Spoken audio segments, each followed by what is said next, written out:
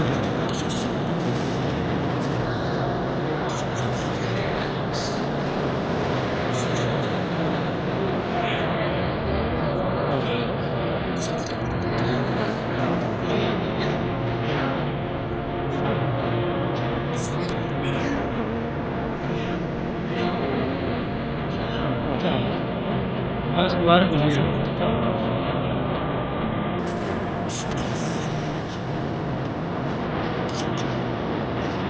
Vale por. Fácil, vale por.